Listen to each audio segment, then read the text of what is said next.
Sarah enters the woods, seeking solitude away from her life. The forest is quiet, yet Sarah feels a sense of unease. The sound of leaves crunching under her boots breaks the silence. सारा cabin में अकेली है। रात के अंधेरे में जंगल और भी डरावना हो गया है। उसका फोन और वाईफाई काम नहीं कर रहे हैं और रेडियो से अजीब आवाजें आ रही हैं। वह रेडियो बंद कर देती है, लेकिन फुसफुसाहट उसके कानों में गूंजती रहती है। हवा बाहर चीखती है, खिड़कियों को खड़खड़ाती है और सारा कसम खाती है कि उसने कांच के पास एक आकृति देखी। एक लंबा, असंभव रूप से पतला आकार कांच के पास से गुजरता है। सारा रेंजर स्टेशन पर पहुंचती है, लेकिन वह खाली है। वह रेडियो चालू करने की कोशिश करती है, लेकिन उससे वही स्थिर आवाजें आती हैं, वही फुसफुसाहटें, अब और स्पष्ट, तुम यहां हो। उसका पेट खराब हो जाता है। वह दरवाजे की ओर पीछे हटती है, लेकिन उसके पीछे फर्श चरमराहट करता है, उसके कदमों की नहीं। सारा मुड़ती है, बीम अंधेरे में घुसती है, खाली कोनों से टकराती है। हवा भारी हो जाती है, उसकी छाती के खिलाफ दब जाती है। कुछ बंद खिड़कियों पर खरोंच मारता है, धीरे धीरे और जानबूझकर, जैसे लकड़ी पर नाखून। वह दरवाजे के लिए टटोलती है, उसका हाथ कांपता है। It started with a text message. I didn't think much of it at first. My husband, Mark, had always been private with his phone, but lately he had become obsessive, tilting the screen away when I walked by, taking calls outside, smiling at his phone in a way he hadn't at me in months. The first real sign was the lipstick. Not on his collar. That would have been too obvious. No, it was on the coffee cup he brought home one evening. A faint, rosy smudge on the rim. When I picked it up, my stomach twisted. I wore mauve. This was coral. Whose cup is this? Oh, one of the girls at work. We had a late meeting, and she left in the conference room. One of the girls at work, as if that explained everything. I should have pushed harder, but I didn't. The lies grew bolder. Working late again. Yeah, big project, he said, kissing my forehead. But when he leaned in, I smelled perfume. I started checking his phone when he was in the shower. Deleted messages. Calls to a number saved as asterisk Jen HR. Asterisk a receipt for dinner at a restaurant we'd never been to. 2 glasses of wine, 2 entrees. Then, the hotel charge. I confronted him on a Tuesday night. Who is she? I asked, throwing the credit card statement on the table. Mark's face went pale. For a second, I thought he might deny it. Then his shoulders slumped. Her name is Lauren. Hearing her name out loud was like a knife to the chest. How long? My voice cracked. 6 months. 6 months. Half a year of lies. Half a year of me believing we were just going through a rough patch. Half a year of him holding her, kissing her, lying to her too, probably. Is it love? I whispered. He didn't answer. That was answer enough. I packed his bags that night. He begged me to go to counseling to work through it. But how do you work through betrayal? How do you rebuild trust when the foundation of your marriage was built on lies? The divorce was finalized 8 months later. Last I heard, he and Lauren didn't last. But neither did we. The end. रिया, युवा ऊर्जा से भरपूर, crimson, रोज hotel के धुंधले प्रकाश वाले lobby में प्रवेश करती है, जिसकी पुरानी सुंदरता अनकही कहानियों का संकेत देती है। रिसेप्शनिस्ट अपने सख्त भाव के साथ रिया को कमरा 306 की चाबी देती है। वह झुकती है।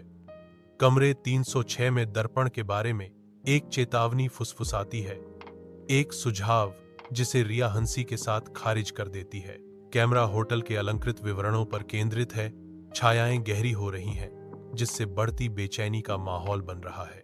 एरर, फो, जैसे ही वह खोज करती है, चंचल मिजाज बदलने लगता है, जिसकी जगह बढ़ती बेचैनी आ जाती है, क्योंकि रोशनी मंद हो जाती है और आते हुए तूफान की आवाजें तेज हो जाती हैं। कमरे का प्राचीन फर्नीचर और बड़ा धनुषाकार दर्पण अपने आप में जान डालते हुए प्रतीत होते हैं, बढ़ते तनाव को प्रतिबिंबित करते हुए।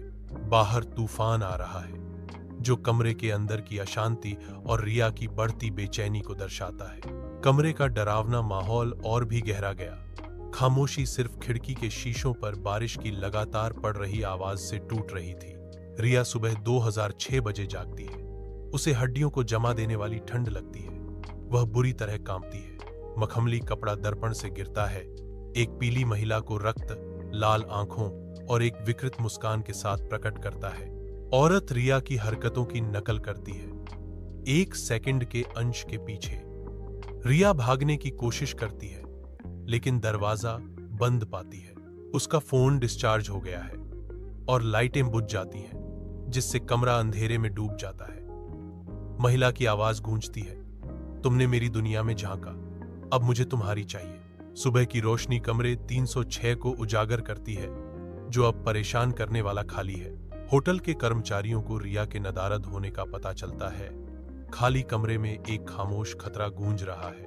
रिया का कैमरा अकेला खड़ा है। एक ठंडा प्रहरी सीधे दर्पण की ओर इशारा कर रहा है, एक खौफनाक रहस्य को कैद कर रहा है। रिकॉर्डिंग से पता चलता है कि रिया का प्रतिबिंब दर्पण से निकल रहा है। एक भूतिया हाथ बाहर निकल रहा है, जिससे उसका भाग्य तय हो रहा है। कैमरा आईने पर रुकता है, जो एक अज्ञात रसातल का एक द्रुत शीतन द्वार है। In the heart of Devonshire, where the moors stretched endlessly beneath a perpetually gray sky, lay the abandoned village of Raddington. Once a bustling enclave, it was now a relic, a ghostly remnant consumed by time and whispers carried on cold winds. It was on a pitch-black night, under the watchful gaze of a pale moon, that Clara Ellison, an intrepid historian with a ravenous curiosity, arrived at the village. Armed with nothing but an old map and a torch that flickered hauntingly, she was determined to uncover the secrets that lay hidden amidst the ruins. The scent of damp earth and decay permeated the air as she navigated the cobbled streets, each step echoing in the oppressive silence. The wind was a mournful wail, weaving through broken windows and rattling forgotten shutters, as if the village itself sighed for its lost inhabitants. In the midst of the village green stood an ancient stone well, its edges worn smooth by countless hands of yore. Clara's torchlight danced across the surface, revealing inscriptions long faded, stories etched by an age that held its breath in the fog. It was said that spirits of the departed spoke to those brave enough to linger, their voices captured by the moisture that clung to the stones. Curiosity compelled her towards the well, its depths calling out with a silent promise. As she peered inside, a chill ran down her spine, a feeling of being observed, scrutinized by eyes unseen. She backed away, her breath visible in the icy air. Suddenly a whisper, a name, faint but unmistakable, Clara. Startled, she spun around, torch casting long shadows that seemed to stretch and shiver at the edges of her vision. There was no one, only the fog, pressing closer, darker. More whispers followed, a chorus weaving tales of sorrow, of betrayal, secrets that had sunk into the earth. Invitations to join them, to understand their torment, echoed gently but insistently. Each word was a thread, weaving a tapestry of grief that wrapped around her, pulling her deeper into their world. She felt herself losing grip on reality, the village transforming before her eyes as history began to unfurl like a scroll. Clara's heart pounded, rationality struggling against an eerie pull. With all her strength, she managed to tear herself away from the well, racing towards the path leading back to safety. As she departed, the whispers subsided, fading into the fog that swallowed her figure. But the stories of Raddington remained, etched in the stones, waiting patiently for another soul to dare uncover them.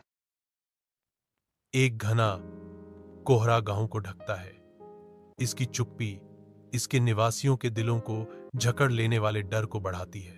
अंधेरे के बीच रमेश गांव के आतंक को धता बताता है, अपने दोस्तों के साथ पीता है और भूतिया हवेली को केवल कहानियों के रूप में खारिज करता है।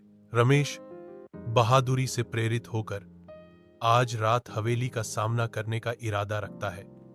अपने दोस्तों की दयनीय विनती को अनदेखा करता है। रमेश घने जंगल में प्रवेश करता है। उसकी मशाल कोहरे को चीरती है।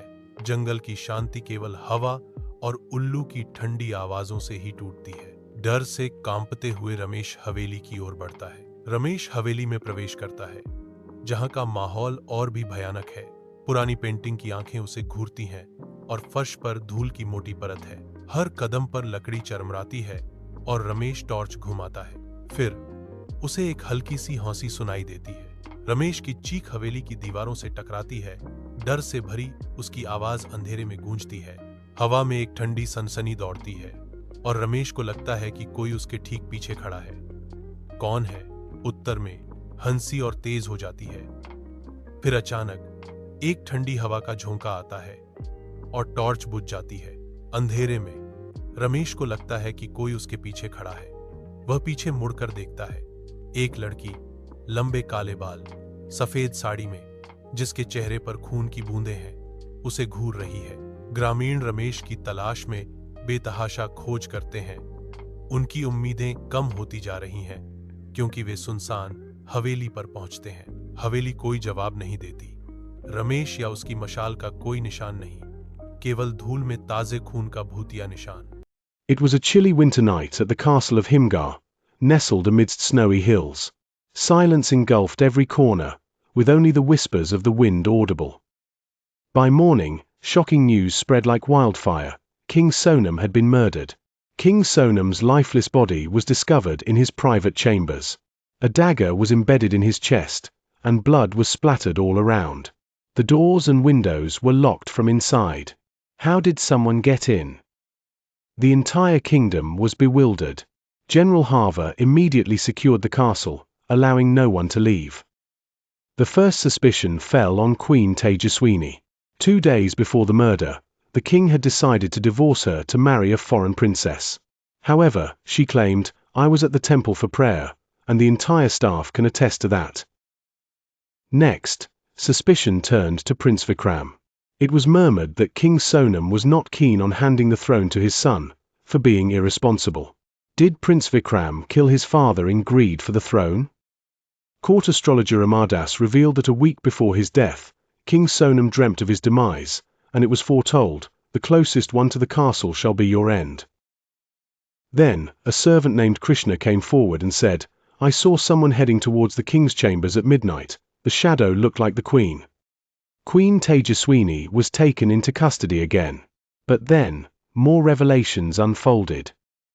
General Harver uncovered the king's secret room, where he found a diary. It read, "I fear someone is plotting against me. I trust General Harver the most, but I'm afraid there is no one reliable now." The king's ring, always on him, was found in General Harver's chambers. The dagger used in the murder was concealed in the sheath of the general's sword.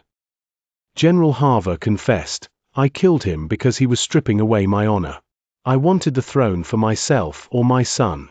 I've fought for him since childhood, yet he always considered me just a soldier." General Harver was sentenced to life imprisonment. Queen Tejaswini was declared innocent. From that day on, Prince Vikram transformed himself and became a fair king, restoring Himgar's former glory. Moral: truth will always surface, no matter how deeply hidden. Betrayal leads to inevitable ruin. Title: The Vale of Tiverton Woods in the heart of Worcestershire, veiled from unsuspecting eyes by a suffocating shroud of eerie mist, Tiverton Woods lay undisturbed by the progress of time. Its twisted trees, skeletal fingers clawing at the foreboding sky, whispered ancient secrets lost in rustling leaves. Villagers spoke in hushed tones of inexplicable disappearances, but none dared venture too close. Sarah Morgan, a tenacious journalist hungry for the next big story, disregarded the villagers' wary warnings. With a heavy breath of autumn's decaying musk, she stepped beyond the border of known into the sinister embrace of Tiverton. Her torch cast long, jittery shadows, each seeming to dance with malevolent intent as it penetrated the dense gloom. The forest, alive with an uncanny presence, crawled under Sarah's skin, prickling it with unseen eyes. Each of her steps snapped twigs with a sound like dry bone, reverberating into the suffocating solitude. Her notebook, half filled with speculative theories, clutched tightly in her trembling hands, felt an inadequate talisman against the unseen forces at play. As the night deepened, Sarah stumbled upon an ancient stone circle, grotesquely ethereal in the torchlight. Strange symbols etched into its surface, glowing faintly with an otherworldly light, held her mesmerized gaze. A sudden chill wrapped around her, not from the breeze, but a palpable shiver that shook her very core. A soft, haunting melody filled the air, an eerie lullaby that promised both wonder and dread. Drawn irresistibly towards it, Sarah realized she was no longer alone. Shadows, once her own, shifted independently, assuming fleeting forms before dissipating into the abyss. In the heart of the circle, the air wavered like a mirage, unveiling ghostly figures trapped in eternal dance. Old souls, ancient as the stones themselves, woven into the very fabric of Tiburton, forever cursed to replay past errors. With growing horror, Sarah recognized their faces, villagers of old, etched in folklore yet undeniably alive beneath the spectral veil. Her mind reeled as she saw herself amongst them, a solid figure steadily losing definition, being absorbed into the ancient tapestry. Her scream was swallowed by the forest. Only the silence remained, echoing the failure of curiosity over caution. Tiburton Woods ceased to be merely trees and shadows, becoming a sentient grave that hungrily claimed memories of the lost, woven into its ghostly shroud. Sarah Morgan would become another of its whispered legends, a chilling silence where echoes of her footsteps once tread.